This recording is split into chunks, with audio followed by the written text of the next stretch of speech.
जय हिंद दोस्तों। आज के वीडियो में हम आपको बताएंगे कक्षा 11वीं वार्षिक परीक्षा पेपर। दोस्तों आपका जो यहाँ पर हिंदी का पेपर होने वाला है कक्षा 11वीं का। दोस्तों इस पेपर का पूर्णांक होने वाला 80 अंकों का, समय होने वाला 3 घंटे का। इस पेपर में टोटल यहाँ पर 23 क्वेश्चन पूछे जाने वाले हैं। सबसे पहले यहाँ पर देख लीजिए, आपको कुछ निर्देश दिए हुए, इन निर्देशों को आपको क्या करना है, अच्छे से पढ़ लेना है। इनको पढ़ने के बाद आप इस पेपर का कोड भी देख लीजिए, आपको इस पेपर का कोड भी मिल जाएगा।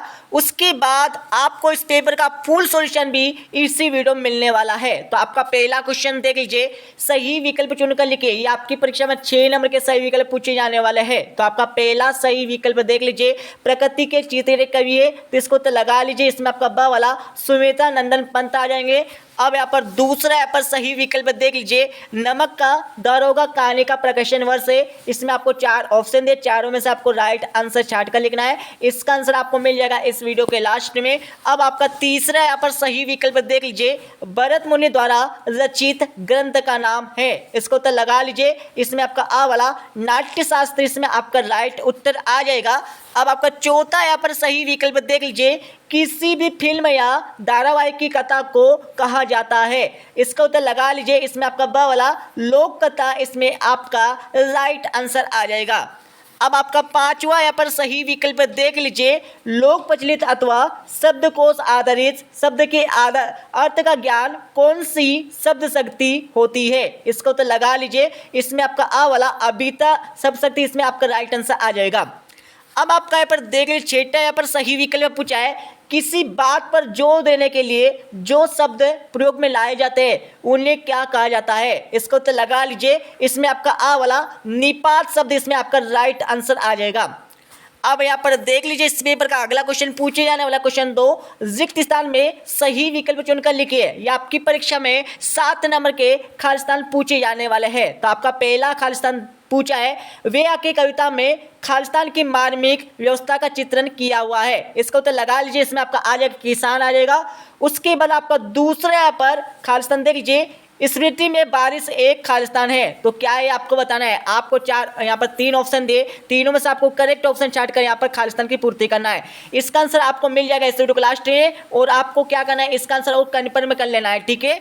अब यहाँ पर देख लीजिए, आपका तीसरा यहाँ पर खालिस्तान पूछा है, खालिस्तान कलाओं के लिए स्वर्ण युग माना जाता है। तो इसको तो लगा लीजिए। इसमें आपका गुप्त काल आ जाएगा, ठीक है। उसके बाद आपका यहाँ पर देखें, चौथा यहाँ पर खालिस्तान पूछा है, पत्रकथा को अंग्रेजी में खालिस्तान कहते हैं। तो इसको तो लगा लीजिए। इसमें आपका स्क्रीन पर आ जाएगा। अब पांचवा खालिस्तान देख लीजिए, वीर रस प्रधान कविताओं में खालिस्तान गुण होता है। तो कौन सा गुण होता है आपको बताना है। इसका उत्तर लगा लीजिए। इसमें आपका ओज गुण आ जाएगा। अब आपका छठा खालिस्तान देख लीजिए, रचना के आधार पर वाक्य के खालिस्तान भेद होते हैं। तो यहाँ पर 8 यहाँ पर भेद होते हैं, ठीक है। अब आपका यहाँ पर देख लीजिए, 7वां क्वेश्चन दिया आपका, खालिस्तान को हिंदी निबंध का स्वर्ण काल माना जाता है। तो इसमें आपका आ जाएगा शुक्ल युग आ जाएगा, ठीक है। तो यहाँ पर 7वें खालिस्तान में आपका शुक्ल युग या फिर शुक्लोत्तर युग आ जाएगा। अब यहाँ पर देख लीजिए, क्वेश्चन 3 में आपको क्या करना है, सही जोड़ का मिलान करना है। ये आपकी परीक्षा में 6 नंबर के सही जोड़े पूछी जाने वाली है। दोस्तों आपको क्या करना है, इस क्वेश्चन में सही जोड़ का मिलान कर लेना है, ठीक है। दोस्तों आपको इस सही जोड़ का मिलान मिल जाएगा इस वीडियो के लास्ट में। और मैं आपको बता देता हूँ, राजस्थान की रजत बूंदे हमारी हो जाएगी अनुपम मिश्र हो जाएंगे। भारत की पहली बोलती फिल्म हमारी हो जाएगी यहाँ पर आलम आरा हो जाएंगे। और कुंडलिया छंद में आप लगा लीजिए, कुंडलिया छंद में यहाँ पर दोआ और रोला का यहाँ पर इसका उल्टा हम कहते हैं कुंडलिया छंद कहते हैं। यहाँ पर अगला देख लीजिए, जहाँ पहुँचा ना जा सके उसे हम बोलते हैं यहाँ पर अगम बोलते हैं। आके मुन्ना का मतलब होता है आके मुन्ना, मतलब ध्यान ना देना। और युगवाणी में आप लगा लीजिए, तो युगवाणी किसकी रचना है, तो कुमार गंधर्व की है, ठीक है।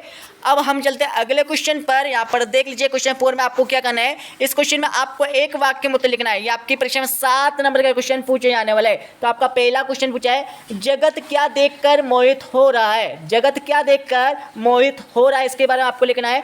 दूसरा देख लीजिए, अनुभव कितने प्रकार के होते हैं आपको बताना है। तीसरा आपका देख लीजिए, भारत मित्र के संपादक का नाम आपको लिखना है। चौथा आपका देख लीजिए, निपात किसे कहते हैं। आपका 5वां दिया है, भारतीय संगीत किससे संबद्ध है। आपका अगला देख लीजिए, अनुस्मरण को और क्या कहा जाता है आपको बताना है। आपका अगला देख लिया दिया आपका 7वां, कवित्री रोने के लिए क्या बचाना चाहती है। तो इनके उत्तर आपको मिल जाएंगे इस वीडियो के लास्ट में। अब यहाँ पर देख लीजिए, आपका क्वेश्चन 5 पूछे, इसमें आपको क्या करना है, सत्य और असत्य बताना है। ये आपकी परीक्षा में 6 नंबर के सत्य असत्य पूछे जाने वाले हैं।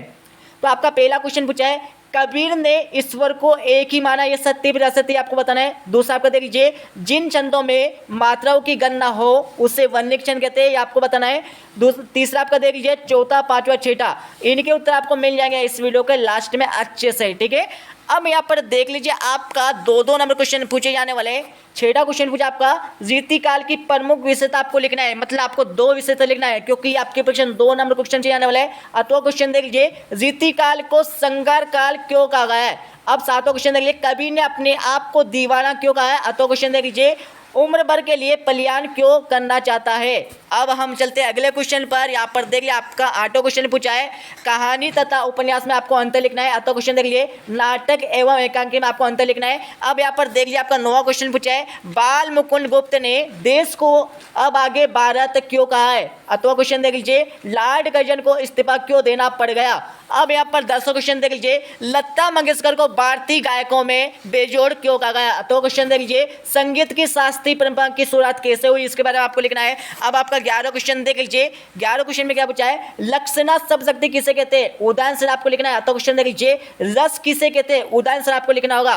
12वां क्वेश्चन देख लीजिए महाकाव्य और खंडकाव्य में आपको अंतर लिखना है। इसका अतुल क्वेश्चन आपको क्या है प्रबंध काव्य और मुक्त काव्य में आपको अंतर लिखना है। अब 13वां क्वेश्चन देख लीजिए टिप्पणी किसे कहते हैं। 8वां क्वेश्चन आपका पत्रकारिता क्या है, इसके बारे में आपको लिखना है। अब आपका 14वां क्वेश्चन देख लीजिए राष्ट्रभाषा और राजभाषा में आपको 2 अंतर लिखना है। 8वां क्वेश्चन देख लीजिए लोकोक्ति और मुहावरे में आपको कोई 2 अंतर लिखना है। अब यहाँ पर 15 क्वेश्चन देख लीजिए। 15 क्वेश्चन आपको क्या करना है, 15 क्वेश्चन आपको इन वाक्यों को शुद्ध करके लिखना है। पहला आपका देख लीजिए रामचरितमानस सबसे श्रेष्ठतम ग्रंथ है, तो आपको सबसे को हटा देना है और पूरा का पूरा वाक्य कैसे कैसे लिख देना आपको।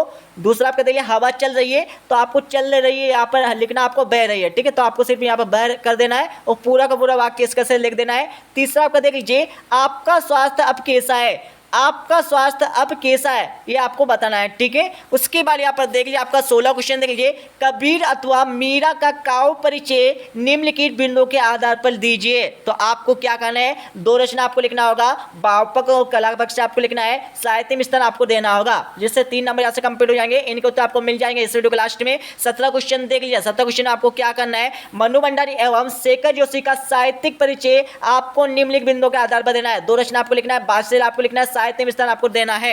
अब आपका 18 क्वेश्चन देख लीजिए निम्नलिखित पंक्ति का भाव पल्लव आपको करना है, साहित्य समाज का दर्पण है। तो क्वेश्चन आपका चरित्र सबसे बड़ा धन है, इनका आपको भाव पल्लवन करना है। इनके उत्तर भी आपको मिल जाएंगे इस वीडियो के लास्ट में। अब आपको 19 क्वेश्चन देख लीजिए निम्नलिखित गद्यांश को पढ़कर नीचे लिखे प्रश्नों के उत्तर लिखिए। ये आपके प्रश्न 3 नंबर का यहाँ पर गद्यांश पूछे जाने वाला है। आपको कुछ नहीं करना है, ये फ्री के नंबर 3 है, आपको कुछ नहीं करना है। यहाँ पर 3 क्वेश्चन दिए, उपयुक्त गद्यांश का उचित शीर्षक आपको देना है। इस गद्यांश को आपको क्या करना है उचित शीर्षक आपको बताना है, ठीक है। और दूसरा आपका क्वेश्चन पूछा है अधिकारों की शोभा किससे, ये आपको बताना है, इसका उत्तर यही मिल जाएगा। और तीसरा क्वेश्चन देख लीजिए संवृद्धि का विलोम आपको बताना है, इनके उत्तर आपको मिल जाएंगे इस वीडियो के लास्ट में। तो क्वेश्चन देख लीजिए इसका निम्नलिखित काव्यांश को पढ़कर नीचे लिखे प्रश्नों के उत्तर लिखिए। आपको यहाँ पर काव्यांश दिया है, इस काव्यांश को पूरा अच्छे से पढ़ लीजिए। इसको पढ़ने के बाद आपको 3 क्वेश्चन दिए। पहला क्वेश्चन देख लीजिए काव्यांश का उचित शीर्षक आपको लिखना है। यहाँ पर दूसरा क्वेश्चन देख लीजिए न्यूटन शब्द का पर्यायवाची आपको लिखना है। तीसरा क्वेश्चन आपको कहना है उपयुक्त काव्यांश का आपको भावार्थ लिखना होगा। अब यहाँ पर देख लिया आपका 20वां क्वेश्चन पूछा है निम्नलिखित पद्यांश का संदर्भ प्रसंग सहित आपको भावार्थ लिखना है। आपको यहाँ पर पद्यांश दिया हुआ, पहला पद्यांश देख लीजिए और इसका और वाला क्वेश्चन भी आपको दिया है, मतलब अतो क्वेश्चन भी आपको मिल जाएगा। तो इनके उत्तर आपको मिल जाएंगे इस वीडियो के लास्ट में। इसमें आपको क्या करना है सबसे पहले आपको संदर्भ लिखना होगा, संदर्भ के बाद आपको प्रसंग लिखना होगा, प्रसंग के बाद यहाँ पर वाक्य करना होगा, ठीक है। अब यहाँ पर देख लीजिए आपका 21 क्वेश्चन पूछा है। 21 क्वेश्चन आपको क्या करना है निम्नलिखित गद्यांश का संदर्भ प्रसंग सहित आपको वाक्य करना है, ठीक है। तो यहाँ पर प्रसंग आपको गद्यांश दिया, इन गद्यांश को अच्छे से पढ़ लीजिए। आपकी परीक्षा 4 नंबर क्वेश्चन पूछे जाने वाला है। इसको पढ़ने के बाद आपको इस क्वेश्चन में भी आपको संदर्भ लिखना है, संदर्भ के बाद प्रसंग लिखना है, प्रसंग के बाद वाक्य करना है, ठीक है। तो इनके उत्तर आपको मिल जाएंगे इस वीडियो के लास्ट में। अब आपका देख लीजिए यहाँ पर 22 क्वेश्चन पूछा है शाला शुल्क मूर्ति से हेतु विद्यालय के प्राचार्य को आवेदन पत्र आपको लिखना है। तो क्वेश्चन देख लीजिए हाई स्कूल परीक्षा में मेरिट में स्थान बनाने के लिए अपने मित्र को बधाई पत्र आपको लिखना है। 23 क्वेश्चन देख लिया। 23 क्वेश्चन आपको क्या करना है निम्नलिखित में से किसी एक विषय पर लगभग 120 शब्दों में आपको सारांकित निबंध देना है। तो यहाँ पर देख लिया आपको किसी एक विषय पर यहाँ पर एक निबंध याद कर लेना है, ठीक है। तो ये हमारा पेपर कंप्लीट हो गया। अब मैं आपको इस पेपर का फुल सोल्यूशन आपको बता देता हूँ। अब दोस्तों इस पेपर का सॉल्यूशन देख लीजिए। वैसे हमने आपको इनके आंसर बता दिए थे। पहले में आपका आ जाएगा सुमित्रन पंतन आ जाएगा, दूसरे में आपका 1924 आ जाएगा, तीसरे में आपका नाट्य शास्त्र आ जाएगा, और चौथे का आंसर हमने आपको पहले बता दिया है, और पांचवें आपका अविदा आ जाएगा, और छठे में आपका निपात आ जाएंगे। ठीक है, अब यहाँ पर क्वेश्चन 2 के उत्तर देख लीजिए। वैसे हमने क्वेश्चन 2 के उत्तर भी आपको पहले बता दिया है। अब यहाँ पर क्वेश्चन 3 का आंसर देख लीजिए। क्वेश्चन 3 में आपको कुछ नहीं करना था, सही जोड़ का मिलान करने के लिए बोला गया था। ठीक है, वैसे हमने आपको पहले यहाँ पर सही जोड़ का मिलान बता दिया है। अब यहाँ पर देख लीजिए क्वेश्चन 4 में आपको क्या करना था। क्वेश्चन 4 में आपको एक शब्द अथवा एक वाक्य में उत्तर लिखने के लिए बोला गया था। तो ये हमारा पहले का आंसर हो जाएगा तेजस्वी राजकुमार की, और चौथे का आंसर आपका हो जाएगा, और तीसरे का आंसर यहाँ पर हो जाएगा, और चौथे का आंसर यहाँ पर हो जाएगा। ठीक है, उसके बाद यहाँ पर देख लीजिए यहाँ पर पांचों का आंसर हो जाएगा, और छठे का आंसर यहाँ पर हो जाएगा। अब यहाँ पर देख लीजिए आपका क्वेश्चन 5 में क्या करना था, सत्य और असत्य कथन लिखने के लिए बोला गया था। तो पहला आपका हो जाएगा सत्य, दूसरा आपका हो जाएगा सत्य, तीसरा आपका हो जाएगा सत्य, और चौथा आपका हो जाएगा सत्य, पांचवा आपका हो जाएगा असत्य, छठा भी आपका हो जाएगा असत्य हो जाएगा। अब हम चलते हैं बस 2-2 नंबर के क्वेश्चन के आंसर पर। तो ये हमारा हो जाएगा रीतिकाल की प्रमुख 2 विशेषता हो जाएगी। तो आपको 3 विशेषता में से 2 विशेषता अच्छे से याद कर लेना है। अब यहाँ पर देख लीजिए हमारा 7वें क्वेश्चन का उत्तर देख लीजिए। ये हमारा 7वें क्वेश्चन का उत्तर हो जाएगा, इसको भी अच्छे से याद कर लीजिए। उसके बाद यहाँ पर देख लीजिए हमारा 8वें क्वेश्चन का उत्तर हो जाएगा, जिसमें कहानी और उपन्यास में आपको प्रमुख 2 अंतर लिखने के लिए बोला गया था। हमने आपके लिए यहाँ पर 3 अंतर दे रखे, तो आपको तीनों में से क्या करना है, 2 अंतर याद कर लेना है। अब यहाँ पर देख लीजिए यहाँ पर 9वें क्वेश्चन का उत्तर आपको मिल जाएगा। तो यहाँ पर 9वें क्वेश्चन का उत्तर अच्छे से देख लीजिए और अच्छे से याद कर लीजिए। उसके बाद यहाँ पर देख लीजिए हमारा 10वें क्वेश्चन का उत्तर हो जाएगा, तो इसको भी अच्छे से याद कर लीजिए। उसके बाद यहाँ पर देख लीजिए हमारा 11वें क्वेश्चन का उत्तर हो जाएगा, इसको भी अच्छे से याद कर लीजिए। 11वें के बाद यहाँ पर देख लीजिए 12वें क्वेश्चन आपको क्या करना था, महाकाव्य और खंडकाव्य में आपको प्रमुख 2 अंतर लिखने के लिए बोला गया था। तो हमने आपके लिए 3 अंतर दे रखे, तो आपको तीनों अंतर को अच्छे से याद कर लेना है। अब यहाँ पर देख लीजिए हमारा 13वें क्वेश्चन का उत्तर देख लीजिए, ये हमारा 13वें क्वेश्चन का उत्तर हो जाएगा। 13वें के बाद हम चलते हैं 14वें क्वेश्चन के उत्तर पर, जिसमें आपको राजभाषा और राष्ट्रभाषा में आपको प्रमुख 2 अंतर लिखने के लिए बोला गया था। तो यहाँ पर हमने आपके लिए 3 अंतर दे रखा, तीनों में सिर्फ आपको 2 अंतर याद कर लेना है। उसके बाद यहाँ पर देख लीजिए हमारा 15 क्वेश्चन का उत्तर हो जाएगा, जिसमें आपको शुद्ध वाक्य करने के लिए बोला गया था। तो यहाँ पर शुद्ध वाक्य आपको दिए गए, अच्छे से याद कर लीजिए। उसके बाद यहाँ पर देख लीजिए मैं आपको 16वें क्वेश्चन का उत्तर बता देता हूँ, जिसमें आपको यहाँ पर 2 रचनाएं भाव पक्ष कला पक्ष और साहित्य में स्थान आपको लिखने के लिए बोला गया था। तो ये हमारा हो जाएगा 16वें क्वेश्चन का उत्तर। उसके बाद यहाँ पर देख लीजिए ये हमारा हो जाएगा 17वें क्वेश्चन का उत्तर, अच्छे से याद कर लीजिए। उसके बाद यहाँ पर देख लीजिए हमारा हो जाएगा 18वें क्वेश्चन का उत्तर, अच्छे से याद कर लीजिए। उसके साथ ही आपका देख लीजिए ये हमारा हो जाएगा 19वें क्वेश्चन का यहाँ पर अतवे वाला का उत्तर, अच्छे से याद कर लीजिएगा। उसके बाद हम चलते हैं अगले क्वेश्चन के उत्तर पर। यहाँ पर 20वें क्वेश्चन का उत्तर आप देख लीजिए, जिसमें आपको संदर्भ, प्रसंग और वाक्य करने के लिए बोला गया था। अब यहाँ पर देख लीजिए यहाँ पर 20वें क्वेश्चन का इसका आगे का भी आपको दिया हुआ है, इसका भी स्क्रीनशॉट ले लीजिए। और यहाँ पर मैं आपको बता देता हूँ यहाँ पर 21 क्वेश्चन का उत्तर, जिसमें आपको यहाँ पर संदर्भ, प्रसंग और भावार्थ यहाँ पर लिखने के लिए बोला गया था। तो इसका आंसर आप देख लीजिए, यहाँ पर आपको दिया हुआ, अच्छे से याद कर लीजिए। इसका स्क्रीनशॉट भी आप ले सकते हैं, ठीक है, अच्छे से ले लीजिए इसका स्क्रीनशॉट। ये हमारा हो जाएगा 21वें क्वेश्चन का आंसर। उसके बाद यहाँ पर देख लीजिए हमारा हो जाएगा 22वें क्वेश्चन का उत्तर, इसको भी अच्छे से देख लीजिए। ये हमारा हो जाएगा 22वें क्वेश्चन का उत्तर। उसके बाद यहाँ पर देख लीजिए हमारा हो जाएगा 23वें क्वेश्चन का उत्तर, जिसमें आपको क्या करना था, आपको जिसमें किसी एक विषय पर सारंगिक निबंध लिखने के लिए बोला गया था। तो आपको निबंध इसी तरह से लिखना है, आपके हिसाब से देख लीजिए किस तरह से आपको लिखना होगा। मैं आपको सबसे पहले बता देता हूँ। सबसे पहले आपको क्या करना है, सबसे पहले आपको लिखना होगा रूपरेखा लिखना होगा। तो रूपरेखा आप सभी को पता होगा किस तरह से लिखते हैं, ठीक है, यहाँ पर पॉइंट डाल के लिखते हैं, ठीक है। जैसे कि आपने प्रस्तावना पहले आपको लिखना होगा, उसके बाद दूसरे पॉइंट में आपको लिखना होगा विद्यार्थी और अनुशासन के अर्थ आपको लिखना होगा। तीसरे पॉइंट में आपको अनुशासन के प्रकार लिखना है। चौथे यहाँ पर पॉइंट में आपको अनुशासन के महत्व लिखना है। इस तरह से आपको रूपरेखा लिख देनी है। उसके बाद आपको पूरा यहाँ पर इस तरह से निबंध लिख देना है, ठीक है। तो ये हमारा पेपर कंप्लीट हो गया कक्षा 11वीं का। तो मिलते हैं अगले वीडियो में। जय हिंद, वंदे मातरम।